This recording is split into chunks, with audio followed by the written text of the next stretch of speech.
So, Sussman, Livingston, and we're going to invade Andoria. After a feint, to ensure that most of their fleet isn't there. But we're invading Andoria directly, the planet, or rather the moon, not, one of their outposts or territories. We're going straight for the prize. So after we invade Moscow, we should probably have a reason. They've got the Zindi weapon. They actually show footage of the prototype that was attacking the moon from back in Season 3. So that's cute. This is messed up. Number one, this is what the Andorians wanted. Remember? That was Shran's whole real mission there. Although Shran didn't agree with it, it was the intent of the Andorian military to go ahead and just have a frickin' Death Star lying around. And B, the argument that was given, that Shran himself gave, was that no one, especially the Vulcans, would ever dare attack us if we had one of these things. Vulcan's excuse, the casus belli for attacking Andoria, is that they might have one of these things. QED. I love it. I love it. I've said before that Season 4 is effectively when Enterprise actually started, but the harsh truth is that Season 4 wouldn't have nearly the impact it does without Season 3 and 2 and 1. There's just too much that needed to happen in order for this to land properly. Otherwise, this stuff just kind of comes out of nowhere. That's kind of a byproduct of how they're doing things, because they are deliberately trying to establish connections to all the stuff that happened before, in addition to establishing threads for the future as well. Malcolm is all upset about getting involved here. This actually irritates me, and it's a dumb scene, because his argument is, we are betraying an ally. We shouldn't get involved, even though if they're your ally, you would be involved on their side. Also, you've already been betrayed by that ally. The damage that you're currently fixing is because of that. Oh, and you're also 100% involved in between the Andorian Vulcan hostilities and have been more than once personally. So no, go away, Malcolm. Look, I get not wanting to be... Oh, geez, that's a huge... Do I want to talk about that? Interventionism is a huge topic. It really is. Getting involved in the affairs of other nations is a big freaking deal. Probably because evil, stupid, greedy, and stupid people have used interventionism for millennia in order to try and further their own ends, rather than actually get involved for the benefit of the nations that they're intervening in. So... It's hard to talk about the topic in a vacuum. We have discussed this before. In fact, this actually came up during the Call of Duty lore run of all things. But, I mean, I'm just saying, you're already involved. You should probably go ahead and commit to being involved. Now, the ideal would be to not lead to a war scenario, and I agree with that firmly. But it is worth noting that it's actually reasonable to say, and this episode proves, that the actual two sides, the overall aggregate of the two sides, don't want a war. Even though there was a fight in this very episode, it does not lead to outright conflict, even though both sides could easily use this as a casus belli to continue and pursue a war against the other. But thankfully neither does, although this will come up in the future, because, past the credits... We see Major Talok, or rather we are told about Major Talok, who is informed he needs to go and find the insurgents and kill them. Kill them all. Brutally and horribly. Kill, kill, kill. Shran is confronted personally. It's always nice to see Shran. Shran is livid at the idea of a war between the Vulcans and the Andorians. That actually is so appropriate. Of course he is. He doesn't want that war. It would be terribly devastating to his people and to the Vulcans. And Shran himself personally has taken effort to try and ensure that that war does not happen. Remember? There was a whole episode about that, Ceasefire. It's actually still among one of my favorite Enterprise episodes, even to this day. So, he doesn't want this. He is a reasonable person. Military, loyal, and respectful. But he doesn't want to just mass slaughter. It's fascinating how angry he gets about this, and he is willing to at least listen. This is again why I mentioned why the previous stuff matters so much. If it wasn't for the fact that he already had a pre-existing condition, a relation, I should say, between between himself personally and the humans. This would come across as humans are special. Instead, once again, the humans just happen to be the ones who have already been interacting with both sides, and that's been a recurring theme for multiple episodes, at least 3 leading up to here, probably more, depending on how you want to define it. This then leads to Pinar syndrome. T'Pol is cured of Pinar syndrome, and it's clarified that that's just something that's done by someone who doesn't know what they're doing, which makes perfect sense. If you perform surgery on someone and don't know what you're doing, you're probably going to mess something up. Same thing with a mind meld, which is a very delicate and very careful, despite what TAS would tell you, interaction between two minds. So yeah, it makes sense that you would screw that up and then problems would happen. Thankfully, someone who's well versed in it can fix that, because that also makes sense. These people have studied mind meld for how many centuries? So, we have a bit of a recurring theme here. People who dislike the orders they are forced to follow. We've got Archer and his thing. We've got Tucker and Malcolm. Tucker, who's not sure about this whole thing and refuses Admiral Gardner. Malcolm, who is unsure about the Tucker thing and almost refuses that thing. Saval, who is obviously against the High Command, along with T'Pol. But also Shran. So Shran beams him over, and there's a distaste. Huge credit to Jeffrey Combs, because he manages to get across a nice balance of agreeing with what he's doing while at the same time hating it. He believes what he is doing is necessary. In fact, Saval agrees with him, if you're paying attention. Saval's reaction is, crank this thing up and get it over with. And Shran's response, I'm screwing up my A's. Shran's response is to just kind of curtly nod. Okay, let's do it. I was trying to hold back, and I don't want them to hurt you. I don't want this to do. And it's not because he likes Saval. It's because he respects him. This is someone who has actually treated him decently, despite being a Vulcan. This individual, remember I kept hammering that point back in Ceasefire. This individual, this microscopic connection is what matters to Shran, and why it bugs him. Bugs is really underselling it. All that rage, all that anger is all because of the fact that he is forced to do this, and it bugs the ever-living crap out of him. And Saval, logically, is just kind of going along with it because he knows there's nothing else to say here. He could try to lie, to tell him what he wants to hear in order to stop the torture, but he can't and he doesn't, because he is not, in Shran's own words, a lesser man. Saval is as committed to this as Shran is, and the two actually show just how similar they are in these scenes as they act off each other. Forgive me for gushing. These are the best scenes in the episode right here. I know, the torture scenes, right? But it's true. I'm actually reminded of a very, very, very powerful sequence of scenes back in Deep Space Nine between Garrick and Odo. Now, this doesn't quite land as hard as those scenes did, because those scenes were frickin' poetry and amazing, and they ended up in a different manner, and the conclusion was different, and they had more build-up. But this still feels in the same leaning, the same direction of that emotional strength. Neither people on either side of the board want to be doing this, and both of them are enduring it for the sake of their mutual respect and duty to that which they actually believe in.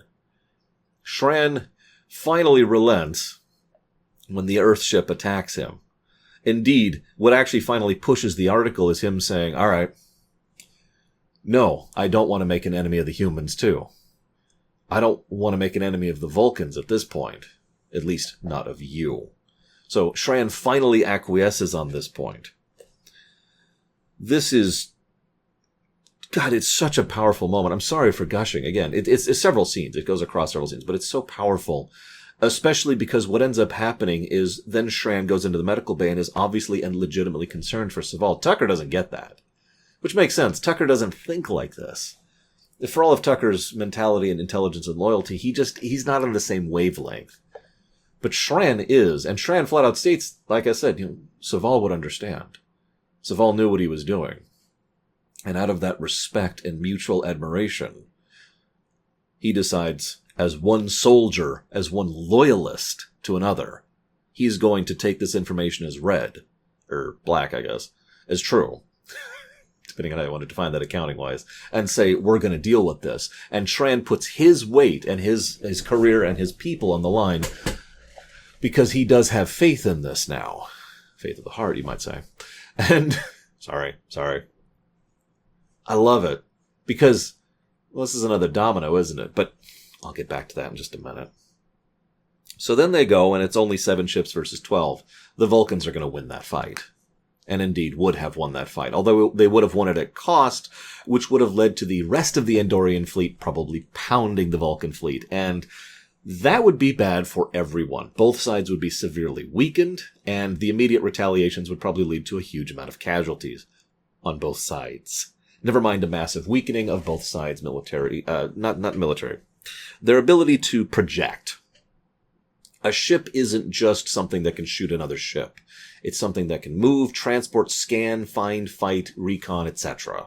It is a mobile force, and losing that much mobility with regards to your ability to project your capacity, your ability, your transport, your cargo, your scans, your communications, everything is a huge loss to a nation in this kind of environment, in a spatial, interstellar environment. Being planet-locked is a massive disadvantage in an interstellar situation. You see the problem? This is one of the reasons I keep banging on about how big of a deal it is that Earth really only has the one NX at this point, and why they've been working so hard to get a second one out. They need that ability to project. Now, some other stuff happens on the planet. Starfleet is a radical faction, haha. Tolok shows up. No guns, of course, because they're still in the area. And T'Pol thankfully thinks very quickly after she's left behind and decides, oh yeah, no, they're going to Mount Seleia. To translate the writings, obviously, because I'm one of them. I don't lie, unlike you. Which is funny, she says, as she lies. There's also a reference of the Tomed mission. I did a little tracking of that. They never otherwise mentioned the Tomed mission, although I'm sure it's in a deliberate reference to the Tomed incident, which would lead to the Romulan Federation treaties that would end up happening over in the TNG era. But the point is, based on what is stated, that had to have happened before she actually ended up signing up with the crew, or rather with the Vulcan command, which leads to her signing up with the crew, and therefore, based on the dates given, that had to have been at least 5 years ago. Why do I bring all that up? I'll get to that in just a second. Meanwhile, V'Las threatens execution for T'Pol. He's really pushing that envelope way too hard, but you can see the desperation here. After all, V'Las is actively losing control of the Council as he speaks. As he's talking, Kuvok is like, dude, they don't have the weapons, and they're not an unsurprised. There's no reason. We've lost all justification. We should pull back immediately. And V'Las is like, no, we're too committed, which is stupid and doesn't work that way when you can actually contact your soldiers. At a certain point in history, actually at most points in history, if you commit the army, yet calling it back is a problem. When you can immediately contact them in real time, not so much. But V'Las is truly getting desperate. You'll notice he completely loses control of his emotions bit by bit over the course of the scene. Once again, praise to Forrest, I think? Maxwell Forrest? I wrote down his name back here. Robert Foxworth. There we go. Robert Foxworth does a great job here. Because he slowly descends over the course of these scenes and just starts getting more and more ranty. And he gets to the point where he can't even make a logical argument for why he's doing this anymore. Because there is no logical argument, at least not that he can honestly give for what he's doing. There is a logic to what he's doing, but he can't admit that to the rest of the council. It gets to the point where he orders one of the guards to aim a gun at the minister and say, okay, now I'm in charge, shut up. This, of course, then leads to, the battle getting worse, and at one point, Archer and T'Pau come in. Kuvok is awesome. Actually takes out the guard, grabs the gun, and is pretty much the hero of the day in more ways than one. I legitimately cheered when Kuvok shot V'Las, no joke. But what's really awesome about this scene, prior to the shoot, of course, V'Las and T'Pau are shown in perfect contrast to each other. This is important. Not just because it's your typical fiction where the good guy and the bad guy's going, blah, blah, blah, blah, and the good guy is all calm because they've won.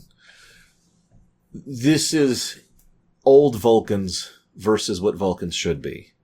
This scene right here, with V'Las freaking out, and being this hardline militant jackass versus T'Pau, who is serene and calm and self-contained, and Vulcan is the answer the creators are giving to us, the viewers. This is what's been going on with the Vulcans all this time.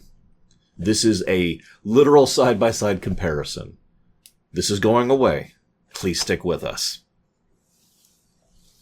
It's a powerful scene, and the meta implications of it, I think, were probably not really felt all that much, because not a lot of people had stuck with Enterprise this long when it was still going live. Which is a shame, because much of this stuff was being done for people who had stuck with it. There's a reason why for many, many, many years I have heard nothing but praise about Season 4, and this is one of the reasons why. Which I add to, by the way. I still haven't had a reason to complain about Season 4, although we have 2 episodes coming up I'm a little worried about, but we'll get there. So, they managed to call off the fleet, everything's cool, Kos is weirdly helpful, annuls the marriage, that's gone, Pinar Syndrome, that's gone, tying up neatly all these loose ends, we're walking. And then Talok shows up. This almost didn't happen. Originally they wanted a brand new actor here to play the role of the Romulan. First Romulan chronologically that we've seen, although I don't know if there's any over in Discovery that might predate this. But first time, right? And God, this made so many things make so much sense. So much lined up because of this. But before I go into that, like I said, this scene almost didn't happen because they wanted a new actor in. Possibly the gentleman they get for Valdor later on. I forget the actor's name. I'll bring it up when we get there.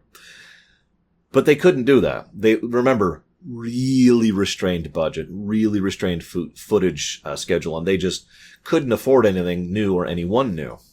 So what they did was they took one of the existing sets, one of the existing actors who was already there in costume, and got Talok, who was already in makeup, and threw on one of the outfits from the Nemesis set, from Star Trek Nemesis, that they happened to have lying around, and more or less just threw this scene together on the fly to make sure that the scene actually happened. Otherwise, this scene would not have happened. That's a huge deal because this scene is so important. Everything the Vulcans have been doing for decades now suddenly makes so much more sense. Remember what I mentioned last time about how the Vulcans have been slowly positioning themselves and taking control of more and more directly humanity?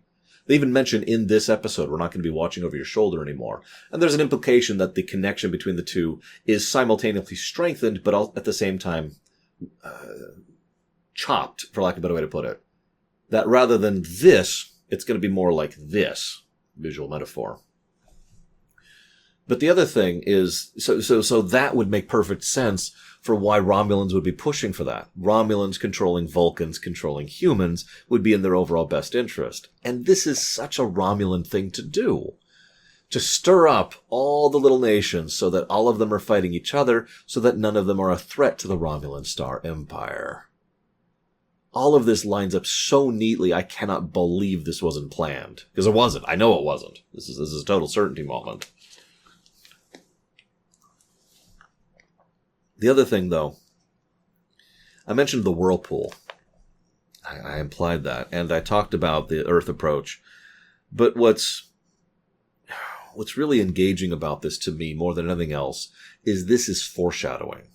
While this does explain so much about Vulcan relations, about the Andorian conflicts, about how the Vulcan High Command has sent out spies and there's been weird stuff going on with them, this goes back as far as Season 1.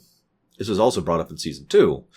This also came up in Season 3, and it's been a prevalent thing for the last 3 episodes. We've seen how far they're willing to go and how bad they've gotten, and how violent is the way I want to put it they've gotten. Willing to fight and hurt and kill others in the name of self-interest. I talked earlier about how important it was that one person reached out to one person, reached out to one person, and 3 people from 3 different races managed to unite in purpose. Remember that? That, along with this, are bricks being laid for the future. I know I've talked about this before, but I have to gush about this because this is the exact moment I realized the brilliance of this format, of the mini arcs. Until this moment, I'd always believed that the long-term arcs would be best. Babylon 5, right? Multi-season arcs of major story significance going across, dozens of episodes. But seeing this format, this is probably what I would do if I was making a television show. An arc that lasts several episodes, but in the arc, you lay the pieces and the foundation for other arcs that are coming up in the future. I talked about this back in Stormfront. I talked about this with the Augments. We have the very beginning pieces of what will eventually become the Federation and the Romulan War, both established right here in this existing arc. Brilliant. I love it. I love the format. I'm sorry, I cannot gush about it enough. Now, the other value of doing these kind of arcs, if you decide to do a filler episode, it's not as big of an interruption. Like, if you have a season-long arc and in the middle they decide to go to the Old West, not that I'm referencing anything specific or anything, that's kind of off-putting, right? It's like, well, why are we doing this? We've got other things to deal with, right? I mean, I know Renoa can just keep hanging there, but do we really have to be doing this now? And it just feels off. The pacing, the tempo, the positioning is wrong. But if an arc lasts a few episodes, then you can have a filler episode and then start a new arc without needing to really have any problems there. And because you're establishing stuff in advance, that filler episode may have stuff that was established, built up to, and the filler episode itself might be used to further establish future arcs. Now, I don't know if they do that in Season 4. I'm just spitballing and, again, talking about how I would construct a show if I was building one. But next couple, I think it's the next 2 episodes are filler episodes. We are interrupting the arcs to go ahead and do some side quests. It'll be interesting to see how these ones hold up. I remember the arcs much better than the side quests. Like, I barely remember Bound, for example. That's not next. That's coming up later. Either way, this has been interesting and entertaining and enjoyable, and I do hope you have enjoyed as always. See you next time.